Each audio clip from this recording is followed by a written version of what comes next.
नमस्कार, DD news देख रहे हैं आप और आपके साथ मैं हूं शहला निगार। बुलेटिन की शुरुआत करेंगे, लेकिन उससे पहले एक नजर सुबह की सुर्खियों पर।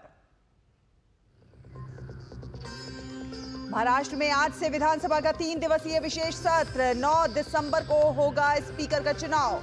मुख्यमंत्री ने कहा 16 दिसंबर से पहले होगा कैबिनेट विस्तार। स्वास्थ्य मंत्री जेपी नड्डा आज 100 दिवसीय राष्ट्रव्यापी टीबी उन्मूलन अभियान का करेंगे शुभारंभ। पंचकुला में होगा कार्यक्रम।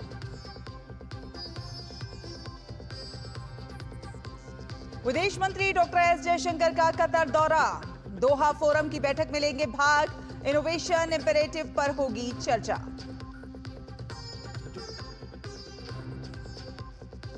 अब से हर साल 21 दिसंबर को मनाया जाएगा वर्ल्ड मेडिटेशन डे। भारत की पहल पर संयुक्त राष्ट्र ने की घोषणा।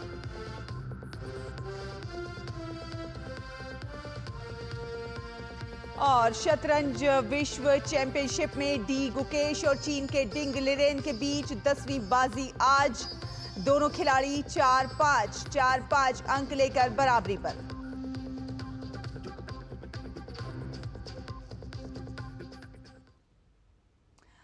तो आपको बता दें कि महाराष्ट्र विधानसभा का 3 दिवसीय विशेष सत्र आज से मुंबई में शुरू हो रहा है। इस सत्र में नवनिर्वाचित विधायक शपथ लेंगे और स्पीकर का चुनाव करेंगे। नवनिर्वाचित विधायकों को आज और कल शपथ दिलाई जाएगी, जबकि स्पीकर का चुनाव सोमवार को होगा। इससे पहले भाजपा ने प्रोटेम स्पीकर के रूप में 9 बार से विधायक रहे कालिदास कोलंबकर को नियुक्त किया है, जो 288 नवनिर्वाचित विधायकों को पद और गोपनीयता की शपथ दिलाएंगे। कोलंबकर विधानसभा अध्यक्ष का चुनाव भी कराएंगे। कालिदास कोलंबकर को महाराष्ट्र के राज्यपाल सीपी राधाकृष्णन ने कल महाराष्ट्र विधानसभा के प्रोटेम स्पीकर के रूप में शपथ दिलाई। विधानसभा अध्यक्ष का चुनाव 9 दिसंबर को होना है, जिसके बाद देवेंद्र फडणवीस के नेतृत्व वाली महायुति सरकार विश्वास मत हासिल कर लेगी। सीएम पद की शपथ लेने के बाद देवेंद्र फडणवीस ने कहा कि विधानसभा के शीतकालीन सत्र से पहले मंत्रियों की शपथ हो जाएगी और उनको पोर्टफोलियोज भी दे दिए जाएंगे। राज्य विधानसभा का शीतकालीन सत्र 16 से 21 दिसंबर तक नागपुर में आयोजित होगा। मुख्यमंत्री देवेंद्र फडणवीस ने कहा कि महाराष्ट्र विधानसभा में नेता विपक्ष का पद दिया जाएगा या नहीं, ये स्पीकर तय करेंगे। सारे मंत्रालयों की एक साथ चर्चा चल रही है, कोई गृह मंत्रालय अलग है ऐसा नहीं है। हम लोग मिलकर एक ठीक सरकार चले, उसका परसेप्शन ठीक हो और तीनों पार्टियों को न्याय मिला है, इस प्रकार का परसेप्शन जाए, इस पर वर्किंग कर रहे हैं। मुझे ऐसा लगता है कि करीब करीब हम 90% काम कर चुके हैं, तो अभी जल्दी कर लेंगे, 16 तारीख से पहले कर लेंगे। महाराष्ट्र में महायुति सरकार के उप मुख्यमंत्री पद की शपथ लेने के एक दिन बाद एनसीपी प्रमुख अजीत पवार को बेनामी संपत्ति से जुड़े एक मामले में बड़ी राहत की खबर मिली है। दिल्ली की बेनामी संपत्ति ट्रिब्यूनल ने आयकर विभाग द्वारा सीज उनकी संपत्ति मुक्त करने का आदेश दिया है। जानकारी के मुताबिक साल 2021 में आयकर विभाग ने बेनामी संपत्ति के मामले में अजीत पवार, उनके बेटे पार्थ पवार और पत्नी सुमित्रा पवार की संपत्ति सीज की थी। इसके साथ ही विभिन्न कंपनियों पर छापेमारी के दौरान कुछ कागजात भी बरामद किए गए थे। दावा किया गया था कि ये कागजात अजीत परिवार और उनके परिवार की बेनामी संपत्तियों के थे। बेनामी रोकथाम अपीलीय न्यायाधिकरण ने इन आरोपों को खारिज कर दिया था। इसके बाद आयकर विभाग ने न्यायाधिकरण के फैसले के खिलाफ अपील की थी, जिसे न्यायाधिकरण ने खारिज कर दिया।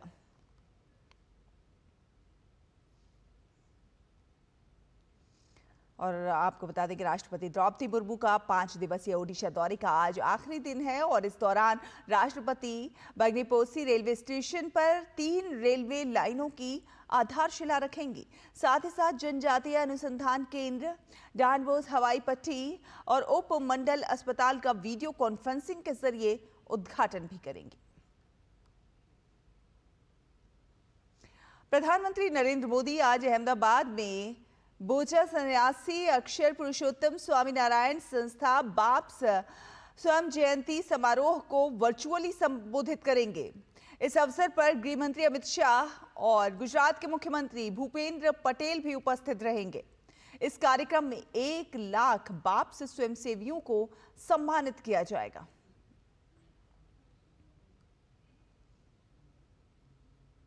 केंद्रीय गृह मंत्री अमित शाह आज गुजरात के दौरे पर हैं। इस दौरान अमित शाह अहमदाबाद के बोधकदेव में एक हॉस्पिटल का उद्घाटन करेंगे। अपने कार्यक्रम के दौरान अमित शाह गुजरात लोक सेवा ट्रस्ट के वार्षिक उत्सव में मुख्य अतिथि के तौर पर शामिल होंगे। इसके साथ ही अमित शाह बीएपीएस के कार्यकर्ता स्वर्ण जयंती समारोह में भी शामिल होंगे। अहमदाबाद के नरेंद्र मोदी स्टेडियम में इस कार्यक्रम का आयोजन होगा।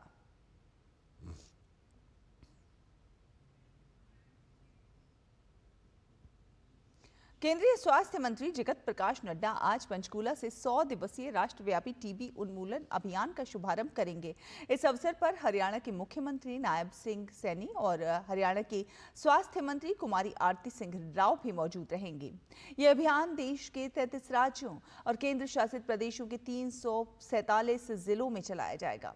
इस अभियान में टीबी के मामलों का पता लगाने, उपचार में देरी को कम करने और विशेष रूप से उच्च जोखिम वाले समूहों के उपचार के परिणामों में सुधार लाने पर ध्यान केंद्रित किया जाएगा। उन्होंने कहा कि स्वास्थ्य विभाग द्वारा पंचकुला के इंद्रधनुष ऑडिटोरियम में एक प्रदर्शनी भी लगाई जाएगी, जिसमें विभाग द्वारा प्रदान की जा रही स्वास्थ्य सुविधाओं के बारे में विस्तृत जानकारी दी जाएगी।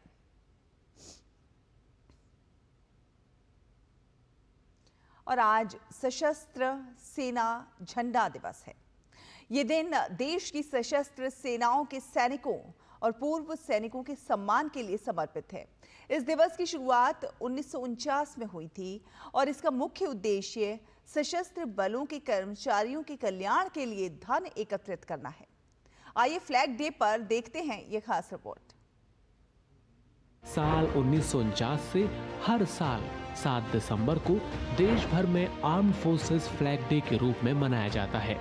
ये दिन देश की रक्षा करने वाले भारतीय सेना के जवानों, शहीदों और सेवानिवृत्त कर्मियों को समर्पित है। लेकिन आर्म्ड फोर्सेस फ्लैग डे को मनाने का कारण क्या है? 28 अगस्त 1949 को भारत सरकार ने भारतीय सेना के जवानों के रखरखाव के लिए एक समिति का गठन किया। समिति ने सिफारिश की कि 7 दिसंबर को सशस्त्र सेना ध्वज दिवस के रूप में मनाया जाए, जिसके बाद से आज तक आर्म्ड फोर्सेस डे मनाया जाता है। हर साल लगभग 60,000 रक्षा कर्मियों को अनिवार्य रूप से सेवानिवृत्त किया जाता है। इसलिए इन पूर्व सैनिकों और उनके परिवारों की देखभाल करना एक राष्ट्रीय जिम्मेदारी है। इन्हीं कारणों से हम सशस्त्र सेना झंडा दिवस मनाते हैं, जिसमें सेना, नौसेना और वायुसेना के जवानों द्वारा दी गई सेवाओं को याद किया जाता है। राष्ट्र रक्षा की सेवा में हमारे योद्धाओं ने अपना सर्वोच्च बलिदान दिया है और अनेक सैनिक शारीरिक रूप से अक्षम हुए हैं। देश के जिम्मेदार नागरिकों के रूप में इन सैनिकों, वीर नारियों और आश्रितों के प्रति हमारा भी दायित्व बनता है। इस दिन को मनाने का उद्देश्य भारतीय सेना के शूरवीरों के कल्याण के लिए धन जुटाने और उनके परिवारों के प्रति सहयोग देने का एक प्रयास है। धन संग्रह के 3 मुख्य उद्देश्य हैं। पहला, युद्ध के समय हुए नुकसान में मदद। दूसरा, सेना में काम कर रहे लोगों और उनके परिवारों के कल्याण और मदद के लिए। और तीसरा, सेवानिवृत्त कर्मियों और उनके परिवारों की मदद। देश भर में सैन्य बलों के लिए किए गए धन संग्रह के बदले लाल, गहरे नीले और हल्के नीले रंग के झंडे दिए जाते हैं। ये तीनों रंग तीनों भारतीय सेना, नौसेना और वायुसेना का प्रतीक माना जाता है। एकत्र की गई धनराशि का उपयोग सेवारत कर्मियों और पूर्व सैनिकों के कल्याण के लिए और युद्ध में हताहतों के पुनर्वास के लिए किया जाता है। धन संग्रह का प्रबंध भारत में केंद्रीय सैनिक बोर्ड की स्थानीय शाखाओं द्वारा किया जाता है, जो सशस्त्र सेना झंडा दिवस कोष यानी arm force flag day fund AFFDF में जाता है। इसकी देखरेख गवर्निंग कमेटी करती है और आधिकारिक और अनधिकृत दोनों तरह के स्वैच्छिक संगठन यानी वॉलंटरी ऑर्गेनाइजेशन इस पर नजर रखते हैं। वित्त वर्ष 2022 और 23 के दौरान सशस्त्र सेना झंडा दिवस कोष AFFTF से 250 करोड़ रुपये की राशि का भुगतान किया गया। इसके माध्यम से कुल 2.35 लाख ESM लाभान्वित हुए हैं, जो ये बताता है कि हमारे देश के नागरिक किस कदर हमारे वीरों के लिए पूरी तरह समर्पित हैं। आइए आर्म फोर्स फ्लैग डे के अवसर पर हमारे वीर सैनिकों के बलिदान पर उन्हें नमन करें। और अब अगली खबर, विदेश मंत्री डॉक्टर एस जयशंकर कतर दौरे पर दोहा फोरम में शामिल होंगे। दोहा फोरम का 22वां संस्करण द इनोवेशन इम्पेरेटिव विषय पर आधारित है। इस वर्ष द इनोवेशन इम्पेरेटिव शीर्षक के तहत आयोजित फोरम के 22वें संस्करण में 7 राष्ट्राध्यक्ष, 7 सरकार प्रमुख और 15 विदेश मंत्री भाग लेंगे। कतर में होने वाले दोहा फोरम में इजराइल द्वारा गाजा पर जारी युद्ध और सीरिया में हाल ही में किए गए विद्रोही हमले के मुद्दे पर भी चर्चा होगी।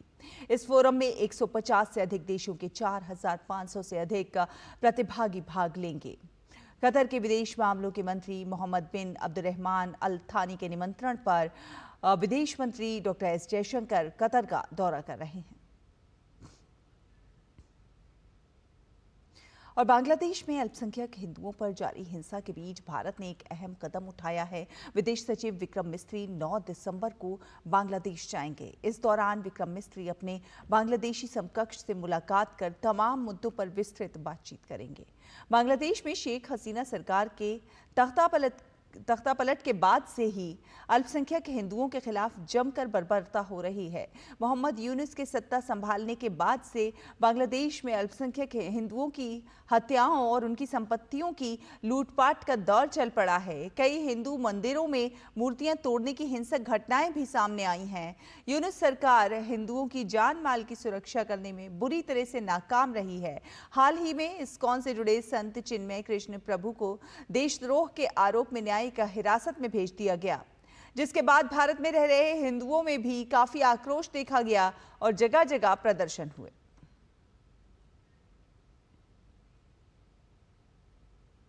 प्रधानमंत्री नरेंद्र मोदी की अध्यक्षता में हुई कैबिनेट की बैठक में कई महत्वपूर्ण फैसले लिए गए। बैठक में देश में 85 नए केंद्रीय विद्यालय और 28 नए नवोदय विद्यालय खोलने की मंजूरी मिली है और इसके साथ ही साथ दिल्ली मेट्रो फेज 4 परियोजना के 26 किलोमीटर से अधिक दूरी के रिठाला कुंडली कॉरिडोर को भी मंजूरी दे दी गई है।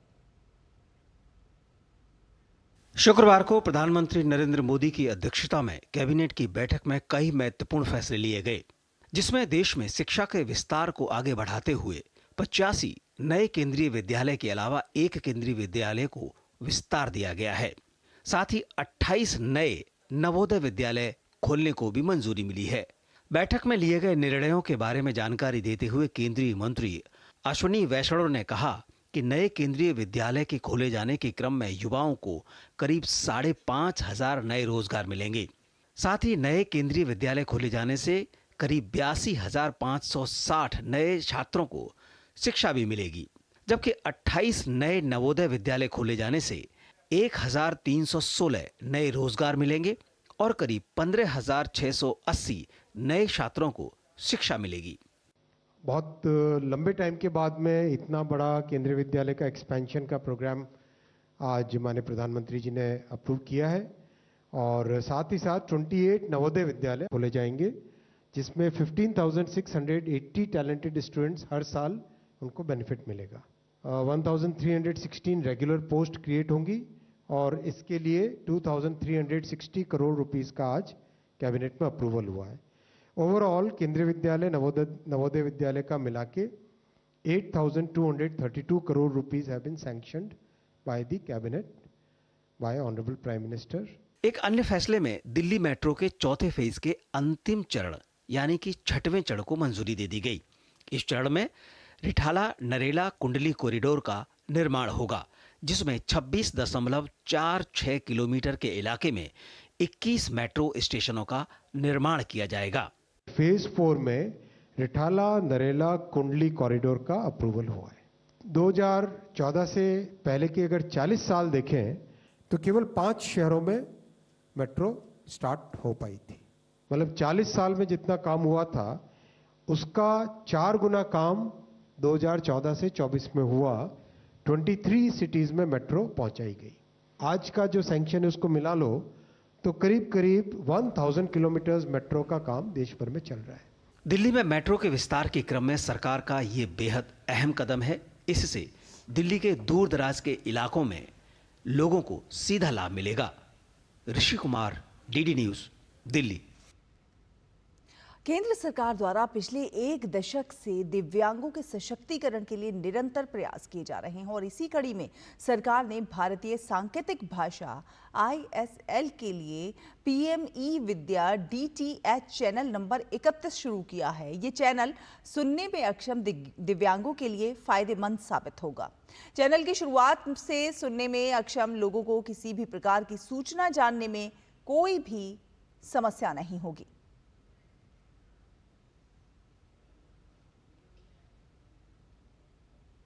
NEP 2020 के अनुसार देश भर में भारतीय सांकेतिक भाषा को मानकीकृत करने के उद्देश्य से भारतीय सांकेतिक भाषा ISL के लिए PM ई-विद्या DTH चैनल नंबर 31 को केंद्रीय शिक्षा मंत्री धर्मेंद्र प्रधान द्वारा राष्ट्रीय राजधानी में लॉन्च किया गया। ये पहल विशेष रूप से सुनने में अक्षम दिव्यांगों के लिए समर्पित है, जिससे उन्हें सुनने में किसी भी प्रकार की कोई समस्या का सामना न करना पड़े। केंद्रीय कौशल विकास मंत्री जयंत चौधरी भी इस अवसर पर उपस्थित थे और उन्होंने समावेशिता सुनिश्चित करने के लिए सरकार द्वारा तैयार किए गए अधिकार उन्मुख ढांचे के महत्व पर प्रकाश डाला। शिक्षा मंत्री धर्मेंद्र प्रधान ने इस बात पर प्रकाश डाला कि सरकार द्वारा शुरू किया गया ये चैनल सुनने में अक्षम दिव्यांगों के लिए मील का पत्थर सिद्ध होगा। ये नई पीढ़ी की भाषा है, जेन जी की भाषा है। चैनल 31 को भारत में लोकप्रिय बनानी पड़ेगी। इसके कारण भारत की विचार, भारत की दृष्टि साइन लैंग्वेज के माध्यम से विश्व की इमर्जिंग इकोनॉमी में भी पहुंच सकता है। ये गेटवे आज हम चैनल 31 के माध्यम से खोले हैं। पहले कानून था पीपल विद डिसेबिलिटीज एक्ट और अब 2016 में कानून पारित हुआ है वो rights of people with disabilities act. एक राइट्स ओरिएंटेड फ्रेमवर्क बनाया है। सिर्फ 7 पहले डिसेबिलिटीज को पहचान मिलती थी, संरक्षण मिलता था, उनके लिए योजनाएं बन सकती थी, उसे बढ़ाकर 21 तक ले जाया गया। ISL के लिए एक समर्पित PM ई-विद्या DTH चैनल की स्थापना श्रवण बाधित बच्चों की शैक्षिक आवश्यकताओं को संबोधित करने के लिए सरकार की प्रतिबद्धता को दर्शाता है। चैनल पर शामिल विषयों में कौशल विकास, कैरियर मार्गदर्शन, मानसिक स्वास्थ्य, संचार कौशल शामिल होंगे। कक्षा विशिष्ट पाठ्यचर्या सामग्री ये सुनिश्चित करेगी कि श्रवण दिव्यांगता वाले शिक्षार्थी सांकेतिक भाषा में उच्च गुणवत्ता वाले शैक्षिक संसाधनों तक पहुंच सकें। प्रीति कौर की रिपोर्ट, DD न्यूज, दिल्ली। वैश्विक पटल पर भारत की भूमिका लगातार बढ़ती जा रही है। भारत की पहल पर संयुक्त राष्ट्र ने अब से हर साल 21 दिसंबर को वर्ल्ड मेडिटेशन डे मनाने की घोषणा की है। इसका उद्देश्य मेडिटेशन से होने वाले फायदों के बारे में लोगों को जागरूक करना है। इससे पहले भारत की पहल पर संयुक्त राष्ट्र ने 21 जून को अंतर्राष्ट्रीय योग दिवस के रूप में मनाने की घोषणा की थी। मेडिटेशन स्वास्थ्य के लिए किसी वरदान से कम नहीं है। शारीरिक और मानसिक दोनों ही प्रकार की सेहत को ठीक रखने के लिए मेडिटेशन का अभ्यास एक बेहतर विकल्प माना जाता है।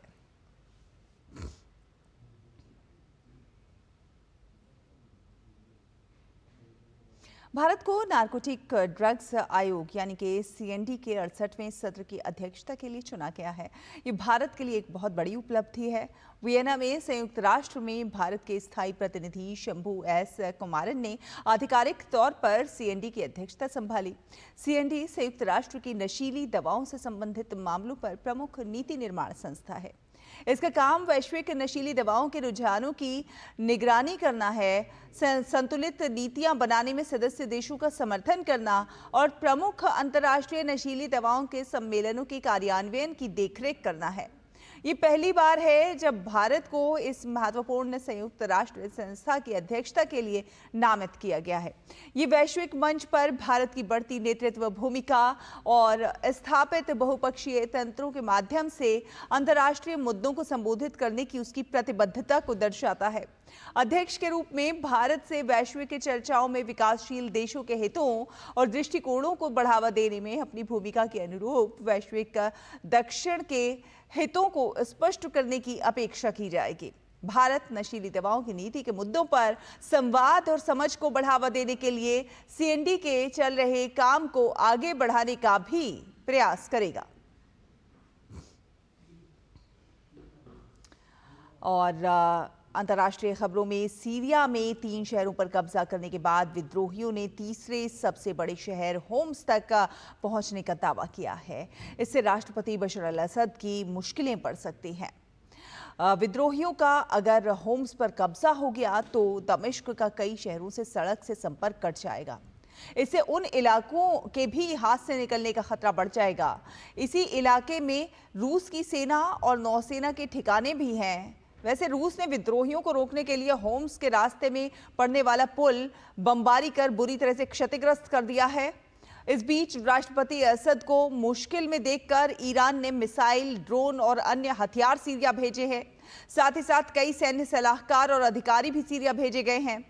अरब समर्थित विद्रोहियों के 2 शहरों पर कब्जे के बाद अमेरिका समर्थित कुर्द विद्रोहियों ने सीरिया के पूर्वी शहर दीर अल जोर पर कब्जा कर लिया है।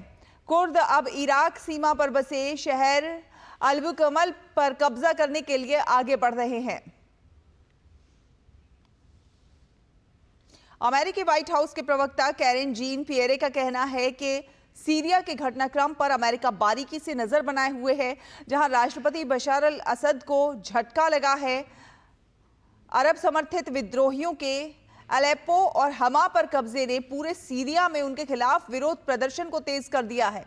अमेरिकी राष्ट्रीय सुरक्षा सलाहकार जैक सुलिवन का कहना है कि 2014 से करीब 900 अमेरिकी सैनिक कुर्द सहयोगियों और सीरियन डेमोक्रेटिक फोर्सेस के साथ सीरिया के उत्तर पूर्व में तैनात हैं। क्योंकि ईरान और रूस के अन्य संघर्षों में उलझे होने के चलते विद्रोही ऐसी परिस्थिति का फायदा उठाने की पूरी कोशिश करेंगे।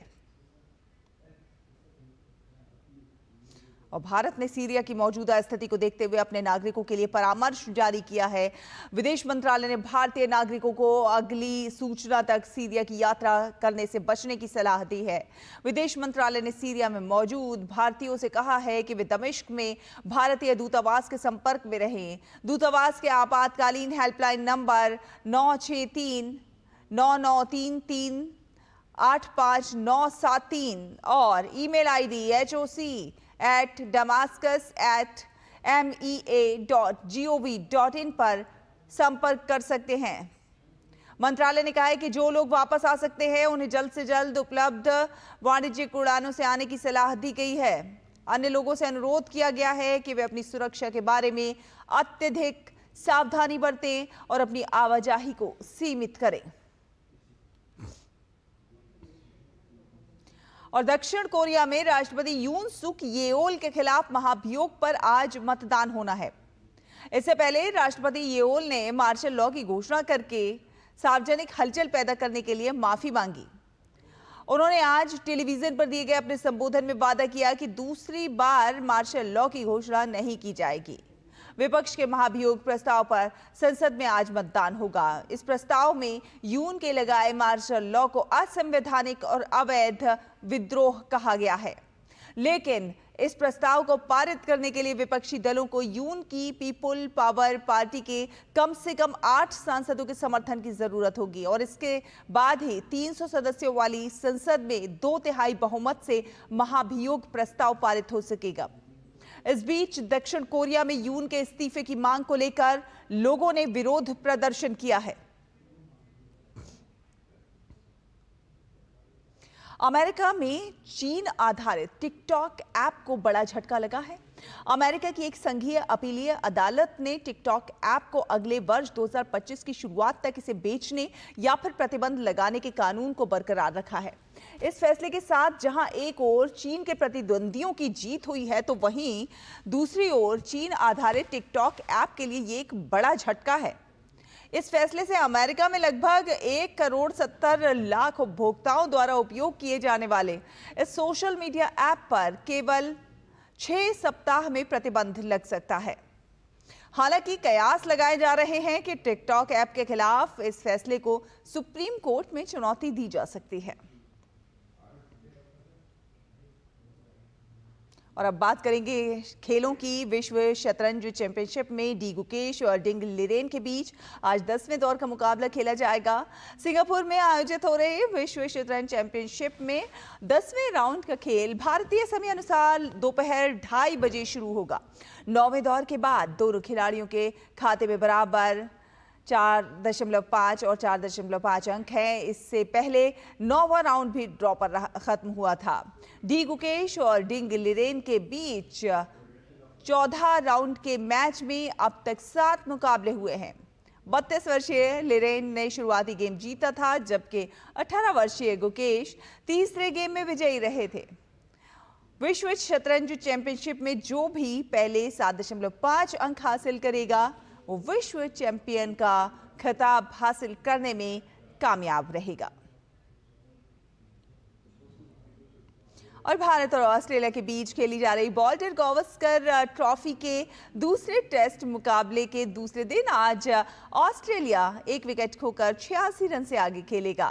पहले दिन का खेल खत्म होने तक ऑस्ट्रेलिया ने अपनी पहली पारी में 1 विकेट पर 86 रन बना लिए हैं। फिलहाल मार्शन लवशेन 20 रन और नाथन मैक्सवेनी 38 रन बनाकर क्रीज पर हैं। ऑस्ट्रेलिया को एकमात्र झटका उस्मान ख्वाजा के रूप में लगा। उन्हें जसप्रीत बुमराह ने कप्तान रोहित शर्मा के हाथों कैच कराया। उस्मान ख्वाजा 13 रन बनाकर आउट हुए। दूसरे टेस्ट में भारतीय टीम पहली पारी में 180 रन पर ऑल आउट हो गई। भारत के पास 94 रनों की बढ़त बाकी है। भारत की कोशिश जल्द से जल्द ऑस्ट्रेलिया टीम को ऑल आउट करने की रहेगी।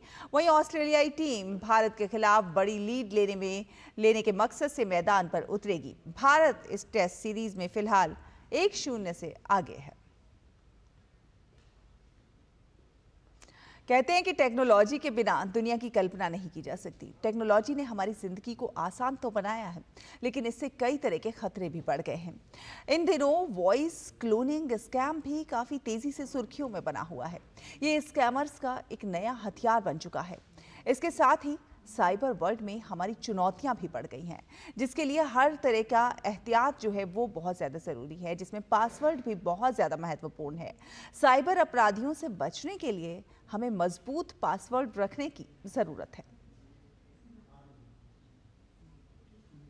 किसी परिचित के नंबर से और उसी की आवाज़ में और वो किसी मुसीबत में, तो आप डेफिनेटली हेल्प करने के लिए राजी हो जाएंगे, क्योंकि कॉल स्पूफिंग हो जाती है। किसी के नंबर से किसी को भी कॉल जाया जा सकता है। तो ये सारी चीज़ें पब्लिक को जब तक पता ही नहीं होंगी कि ऐसा हो सकता है, आवाज़ क्लोन हो जाती है। सबको पता है कि हज़ारों ऐसे प्रोमिनेंट पॉलिटिशियंस के नाम के वीडियोस चल रहे हैं जो उन्हीं की आवाज़ में कुछ भी कहलवाया जा रहा है, गाने गवा दिए जाते हैं। ये जानकारी हर एक व्यक्ति को होना बहुत ज़रूरी है। तो इसी के साथ इस बुलेटिन में फिलहाल इतना ही, लेकिन डीडी न्यूज़ पर खबरों का सफर लगातार जारी है। आप देखते रहिए डीडी न्यूज़। नमस्कार।